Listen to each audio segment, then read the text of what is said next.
എന്തിനാ വെറുതെ വെട്ടിക്കളയുന്നത്? അതുകൊണ്ട് ഞാൻ കൊണ്ടുവരാത്തെ. നീ ഇത് പേപ്പർ കാണിച്ചിട്ടേ ഷൈൻ ചെയ്തോ? ഈ 3 മാർക്ക് മേടിച്ചിട്ട് ഞാൻ എന്തോ ഷൈൻ ചെയ്യാനാ? എടാ ഒപ്പിടത്തില്ലോടാ. ഓ അതാണോ ഷൈൻ? ഷൈൻ ഷൈനാണോ? എന്റെ മാർക്ക് കുറവായത് കൊണ്ടാണ് ഈ ഷൂ എഴുതി വെച്ചേക്കുന്നത്. അല്ല, എന്റെ അമ്മയുടെ ഒപ്പം അതാടാ.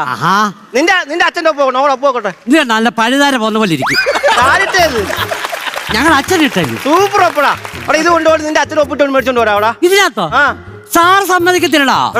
സൂപ്പർ ഒപ്പടാ അത്. ഇല്ല, ഞങ്ങൾ അച്ഛൻ അങ്ങനെ ചെയ്തരത്തില്ല. നിങ്ങൾ അച്ഛനെ ഒന്ന് പറയടാ. ഞങ്ങൾ അച്ഛൻ നിനക്കറിയാമത്തോണ്ട പന്നിനാ. നിങ്ങൾ അച്ഛൻ സൂപ്പറാണ് അല്ലെന്ന് പറഞ്ഞില്ലേ? Good morning sir. എടാ, നിങ്ങളോട് ഞാൻ നേരത്തെ പറഞ്ഞിട്ടില്ലേ ക്ലാസ്സിൽ കയറുമ്പോൾ നിശബ്ദത പാലിക്കണമെന്ന് പറഞ്ഞിട്ടുണ്ടോ? എവിടെ കേൾക്കാ ഇത്? പറഞ്ഞതുപോലെ ടൂറിന് പോയ കുട്ടികളും അധ്യാപകരും എല്ലാം ഇന്നെത്തും. 5 ദിവസം കഴിഞ്ഞ് എത്തുക. ഇത് യൂണിഫോം എന്തോ? ഇന്ന് ബുധനാഴ്ച വേറെ യൂണിഫോം അല്ലേ?